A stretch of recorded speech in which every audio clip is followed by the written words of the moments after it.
BRS के रुकन assembly M Krishna Rao ने सदर रियासती बीजेपी और रुकन पार्लियामेंट बंडी संजय की जानिब से डबल बेडरूम मसले पर और दीगर मसाइल पर तेलंगाना हुकूमत और वजीर आला चंद्रशेखर राव के खिलाफ किए जाने वाली तनकीदों को प्रोपेगेंडा करार दिया और उनकी सख्त अल्फाज में मजम्मत की। उन्होंने बंडी संजय से सवाल किया कि मरकजी हुकूमत की कंटोनमेंट अराजियात, रेलवे व दीगर अराजियात पर मरकजी हुकूमत की जानिब से कितने डबल बेडरूम मकानात तामीर किए गए हैं, इसकी वजाहत करें।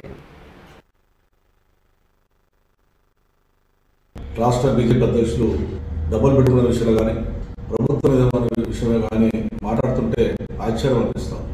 నీకు ఒక బహిరంగ లేఖ పంపిస్తా ఉన్నాను, నీకు తెలంగాణ రాష్ట్ర ప్రజల మీద ప్రేమ అభిమానం నీకుంటే ఏదైతే నేను విమర్శించడానికి నిజంగా నిరూపించుకోవాలన్నటువంటి ప్రజలు నిరూపించుకోవాలనే ప్రయత్నం చేసినట్టుంటే నువ్వు నిజాయితీ నిరూపించుకోవాలి। నీ కరీంనగర్ ప్రజలకు ఏం చేసినావు ముందు చెప్పు, నువ్వు డబుల్ బెడ్ ఎంతమందికి ఇచ్చినావు చెప్పు। నీ కేంద్ర ప్రభుత్వం ఇచ్చినప్పుడు నీ కేంద్ర సంస్థల ల్యాండ్ ఉన్నాయి కదా, మీరే కట్టేయండి। ఇలా నేను చెప్తున్నా, చెప్పింది ఐడిపిఎల్ ల్యాండ్ ఉంది, కంటోన్మెంట్ ల్యాండ్ ఉంది, రైల్వే ల్యాండ్లు ఉన్నాయి। ఈ ల్యాండ్లలో మీరే డబ్బులు తెచ్చి మీరే కట్టి మీరే ప్రజలకి ఆ సంస్థలు, కేంద్ర ప్రభుత్వం సంస్థలు ఉన్నటువంటి ల్యాండ్లను మీరే అమ్ముకుంటూ పోతారు, మీరు లబ్ధి పొందే ప్రయత్నం చేస్తారు। వీరికి వచ్చి అడ్డగోలు మాట్లాడు, అబద్ధాలు మాట్లాడు, తెలంగాణ ప్రభుత్వం ఉద్యోగాలు ఒప్పుకునే దిగిస్తుంది అంటారు। మరి నీకు 2 కోట్లు ఇస్తాను చెప్పిన సంవత్సరానికి నువ్వు ఎంతమందికి ఇచ్చిన తెలంగాణ బిడ్డలకు? దీన్ని కేంద్ర ప్రభుత్వం సంస్థలు ఎంతమంది బిడ్డలకు ఇచ్చిన చూపెట్టు। ఎన్నో చెప్పుకుని 40-50 స్కీముల ద్వారా మేము ప్రజలు మంచి చేస్తూ ఉంటే మీ కేంద్ర ప్రభుత్వం రూపాయి ఇవ్వకుండా, ఒక మెడికల్ కాలేజ్ చేయకుండా ఈ ప్రజలు మోసం చేస్తా ఉన్నాను। నేను డిమాండ్ చేస్తా ఉన్నాను, డబల్ బెడ్రూమ్ మా ప్రజలకు ఎట్లా ఎప్పుడు ఇవ్వాలనేది మా ప్రభుత్వం, మా ముఖ్యమంత్రి ఉంటారు, ఇంటి పట్ల మా ప్రజలకు హామీ ఇచ్చి నెరవేర్చుకుంటాం। రాష్ట్ర బీజేపీ అధ్యక్షులు డబుల్ బెడ్రూమ్ విషయంలో కానీ ప్రభుత్వం విధాన విషయంలో కానీ మాట్లాడుతుంటే ఆశ్చర్యం అనిపిస్తాం। నీకు ఒక బహిరంగ లేఖ పంపిస్తా ఉన్నాను, నీకు తెలంగాణ రాష్ట్ర ప్రజల మీద ప్రేమ అభిమానం నీకుంటే ఏదైతే నేను విమర్శించడానికి నిజంగా నిరూపించుకోవాలన్నటువంటి ప్రజలు నిరూపించుకోవాలనే ప్రయత్నం చేసినట్టుంటే నువ్వు నిజాయితీ నిరూపించుకోవాలి। నీ కరీంనగర్ ప్రజలకు ఏం చేసినావు ముందు చెప్పు, నువ్వు డబుల్ బెడ్ ఎంతమందికి ఇచ్చినావు చెప్పు। నీ కేంద్ర ప్రభుత్వం ఇచ్చినప్పుడు నీ కేంద్ర సంస్థల ల్యాండ్ ఉన్నాయి కదా, మీరే కట్టండి। ఇలా నేను చెప్తున్నా, చెప్పింది ఐడిపిఎల్ ల్యాండ్ ఉంది, కంటోన్మెంట్ ల్యాండ్ ఉంది, రైల్వే ల్యాండ్లు ఉన్నాయి। ఈ ల్యాండ్లలో మీరే డబ్బులు తెచ్చి మీరే కట్టి మీరే ప్రజలకి ఆ సంస్థలు కేంద్ర। मरकजी वजीर जी किशन रेड्डी ने आज बीआरएस हुकूमत पर पुलिस की कारकर्दगी में मुदाखलत करने का इल्ज़ाम लगाया। आज बीजेपी हेडक्वार्टर्स पर एक प्रेस कॉन्फ्रेंस में खिताब करते हुए मरकजी वजीर ने कहा कि बीआरएस के कायदीन पुलिस को आज़ादाना तौर पर काम करने से रोक रहे हैं, जिसकी वजह से उनकी कारकर्दगी मुतासिर हो रही है। ఎవరెవరైతే కోర్టుకెళ్లారో వాళ్ళ ఇండ్ల వద్ద గులాబీ దండుకు చెందినటువంటి వాళ్ళు గద్దల్లా ఆలుతున్నారు। మీ ల్యాండ్ కోర్టులో వేశారు కదా కేసు, నేను పరిష్కారం చేస్తాము, నేను అందరినీ మేనేజ్ చేస్తాను అనే విధంగా విపరీతంగా ఈరోజు దళారీలు ప్రజల చుట్టూ తిరుగుతా ఉన్నారు। మరో ప్రత్యామ్నాయం లేక దళారీల అన్నన ఈరోజు ప్రజలు అనేక రకాలుగా ఇబ్బందులకు గురవుతున్నారు। ధరణి ద్వారా వచ్చేటువంటి సమస్యలు, ఉత్పన్నమయ్యేటువంటి ప్రజల ఇబ్బందులు స్థానికంగా ఉన్నటువంటి అధికారులకు సరైనటువంటి అధికారం లేక పరిష్కరించేటువంటి పరిస్థితి లేక సరైనటువంటి మాడ్యూల్ అందుబాటులో లేక ఈరోజు ప్రజలు ఇబ్బంది పడతా ఉన్నారు। మధ్యవర్తుల నుంచి రక్షణ పొందడం కానీ హైకోర్టును ఆశ్రయించడం తప్ప ఈరోజు సామాన్య ప్రజలకు వేరే మార్గం లేకుండా పోయింది। గతంలో ఉన్నటువంటి కొన్ని భూ వివాదాలకు ఈ పోర్టల్ రాకతో అనేక రకాల దళారీల నుంచి ఈరోజు విపరీతమైనటువంటి బెడద ఈ ధరణి పోర్టల్ ద్వారా బీఆర్ఎస్ నాయకులు ప్రోత్సహిస్తున్నారు. వాళ్ళే ఈ యొక్క ధరణి పోర్టల్ దానికి సంబంధించినటువంటి ఎవరెవరైతే కోర్టుకి వెళ్లారో వాళ్ళ ఇండ్ల వద్ద గులాబీ దండుకు చెందినటువంటి వాళ్ళు గద్దల్లా ఆలుతున్నారు. మీ ల్యాండ్ కోర్టులో వేశారు కదా కేసు, నేను పరిష్కారం చేస్తాము.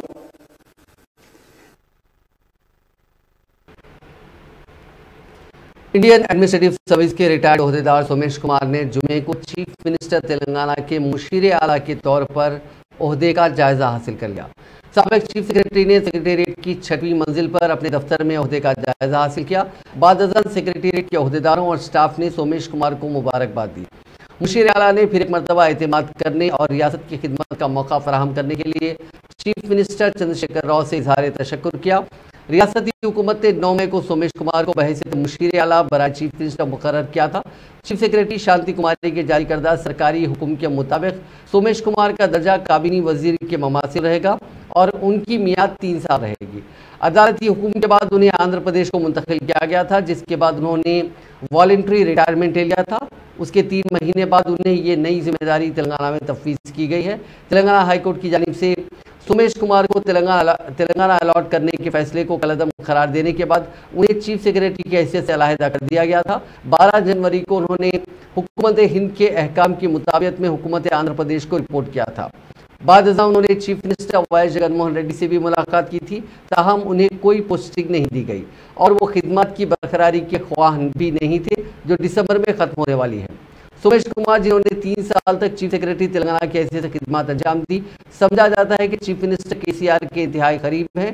तेलंगाना हाईकोर्ट ने 12 जनवरी को सेंट्रल एडमिनिस्ट्रेटिव ट्रिब्यूनल के उस हुक्म को कलअदम करार दिया था, जिसके जरिए सोमेश कुमार को 2016 में तेलंगाना अलॉट किया गया था। उसी दिन डिपार्टमेंट ऑफ पर्सनल ट्रेनिंग हुकूमत हिंद ने उन्हें रियासत तेलंगाना से सुपुर्द कर दिया और उन्हें 2 दिन के अंदर हुकूमत आंध्र प्रदेश को रिपोर्ट करने की हिदायत की गई। आंध्र प्रदेश हाईकोर्ट ने जुमे को रियासत में सड़कों पर अवामी जलसों पर तहदीदात के निफाज से मुताल्लिक रियासती हुकूमत के हुक्म को कलअदम करार दिया। मुख्तलिफ अपोजिशन जमातों के कायदीन की दाखिल करदा दरखास्तों पर समाअत करते हुए हाईकोर्ट ने हुक्म को कलअदम करार दिया और ये महसूस किया कि सरकारी हुक्म से बुनियादी हुकूक की खिलाफ वर्जी होगी। चीफ जस्टिस प्रशांत कुमार मिश्रा और जस्टिस DVS सोमयाजुलू पर मुश्तमिल डिवीजन बेंच, जिसने 24 जनवरी को अहकाम महफूज किए थे, जुमे को फैसला सुनाया। 2 जनवरी 2023 को जियो नंबर 1 जारी करते हुए अवामी सलामती का हवाला देते हुए सड़कों के किनारे अवामी जलसों पर इम्तना आयद किया गया था। CPI के रियासती सेक्रेटरी रामकृष्णा ने मफाद आमा के तहत एक दरखास्त दाखिल करते हुए जियो को चैलेंज किया और इल्ज़ाम आयद किया कि YSR कांग्रेस पार्टी की हुकूमत ने अपोजिशन की आवाज़ को कुचलने के लिए ये सरकारी हुक्म जारी किया। उन्होंने दलील देते हुए कहा था कि हत्ता कि बरतानवी दौर में भी इस किस्म की तहदीदात का निफाज नहीं होता था। हाईकोर्ट ने 12 जनवरी को उबूरी हुक्म जारी करते हुए 23 जनवरी तक जियो पर अमलावरी मुअत्तल कर दी थी और ये महसूस किया था कि इस जियो से बादी नज़र में पुलिस एक्ट की दफ़ा 30 की खिलाफ वर्जी होती है। रियासती हुकूमत ताहम वेकेशन बेंच के जारी करदा हुक्म इल्तिवा को चैलेंज करते हुए सुप्रीम कोर्ट से रुजू हुई थी और कहा था कि वेकेशन बेंच मफाद आमा की दरख्वास्त पर समाअत नहीं कर सकती। हुकूमत ने वजाहत की थी कि जियो के जरिए अवामी इज्तिमात पर कोई पाबंदी नहीं रहेगी, लेकिन भगदड़ के हालिया वाक़यात के पेश नज़र क़ब्ल वक्त इजाज़त के हुसूल को लाजमी करार दिया गया। 24 मई को सुप्रीम कोर्ट ने आंध्र प्रदेश हाईकोर्ट के डिवीजन बेंच को हिदायत दी थी कि वो जियो से मुताल्लिक समाअत में तेज़ी पैदा करे। Chief justice of India DY Chandrachud ने तजवीज़ किया था कि हाईकोर्ट आजिलाना तौर पर ख़तई फैसला सुनाए। साबिक वज़ीर K रविंदर, सदर आंध्र प्रदेश कांग्रेस कमेटी वीरा वेंकट रुद्रराजू, साबिक वज़ीर कन्ना Lakshmi Narayana, general secretary AISF Shiva Reddy और दीगर ने इस जियो को चैलेंज करते हुए हाईकोर्ट में दरखास्त दाखिल की थी।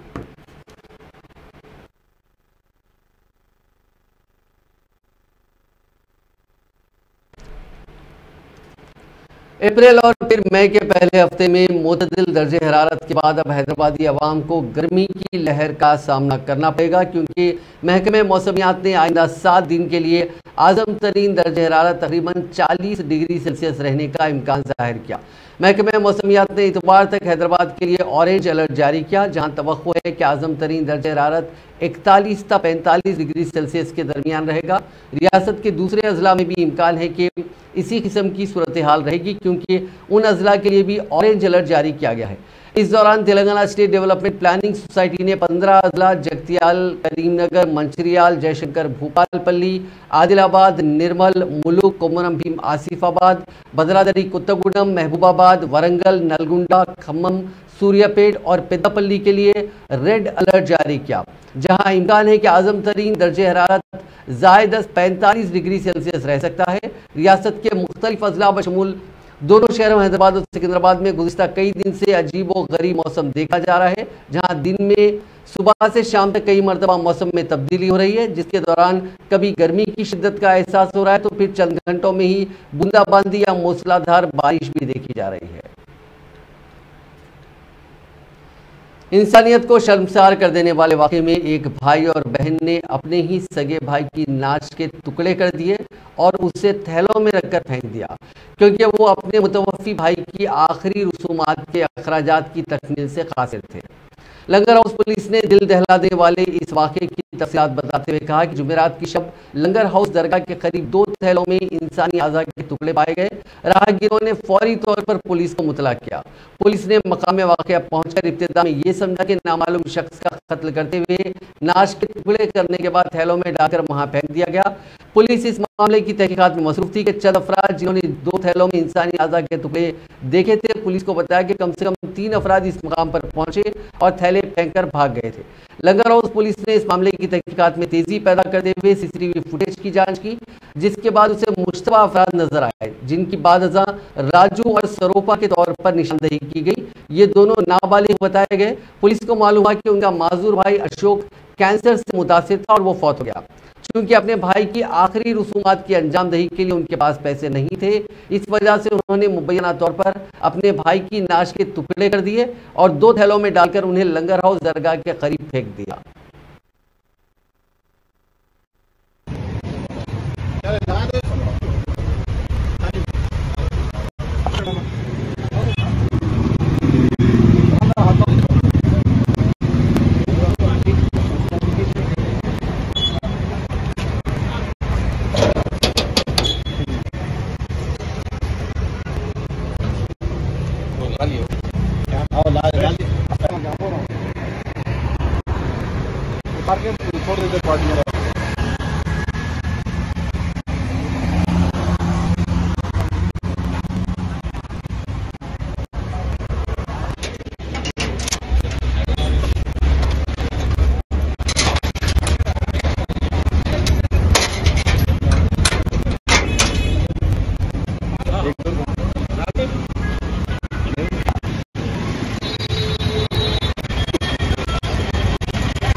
सीपीआई माओइस्ट डिविजनल कमेटी रुकन और तेलंगाना स्टेट कमेटी की प्रेस इंचार्ज एन ज्योति उर्फ ज्योति अक्का ने जुम्मे को commissioner police Karimnagar L Subba Rayudu के रूबरू को सुपुर्दगी अख्तियार कर ली। हैदराबाद को मौसूला इत्तला में बताया गया कि ज्योति अक्का का ताल्लुक जिले राजन्नाथ सिलसिला से है और उन्होंने 2004 में माओइस्ट पार्टी में शमूलियत अख्तियार की थी। गुज़िश्ता 20 साल के दौरान उन्होंने तेलंगाना के अलावा छत्तीसगढ़ और उड़ीसा रियासतों में भी काम किया। कमिश्नर पुलिस ने बताया कि गवर्नमेंट जूनियर कॉलेज सिलसिला में इंटरमीडिएट साल 2 में तालीम के दौरान वो अदवियो उपेंद्रा मौजू में वाक़ अपनी बड़ी बहन के मकान को गई थी, जहां उसने एक माओइस्ट के एहतमाम करदा एक इजलास में शिरकत की। पार्टी के नज़रिया से मुतासिर होकर उसने कमांडर रघु के जरिए पार्टी में शमूलियत अख्तियार कर ली। पार्टी में काम करने के दौरान ही उसने अपने साथी रवि उर्फ दिनेश से शादी कर ली और 2012 में दोनों में अलहदगी हो गई। दरगाह की जियारत के लिए जाने वाले खानदान के कई लोग उस वक्त जख्मी हो गए जब उनकी वैन हादसाती तौर पर उलट गई। ये वाक़या तेलंगाना के निज़ामाबाद ज़िले में पेश आया। जिससे 35 अफराद जख्मी हो गए। तफसीलात के मुताबिक सिलसिला जिले के मानला गांव के रहने वाले मुदीराज साइलू अपने खानदान के अफराद, रिश्तेदारों और गांव वालों के साथ निजामाबाद जिले के बड़ा पहाड़ दरगाह में मन्नत अदा करने के लिए डीसीएम वैन में जा रहे थे। तमाम निजामाबाद जिले के वर्नी मंडल के मजाफाती इलाकों में डीसीएम वैन बेकाबू होकर उलट गई। इस हादसे के वक्त वैन में तकरीबन 60 अकीदतमंदों के सवार होने की इतला है। मकामी लोगों का कहना है कि 35 अफराद जख्मी हुए हैं। नाज़रीन, इस न्यूज़ बुलेटिन में बस इतना ही। आप देखते रहिए INN चैनल।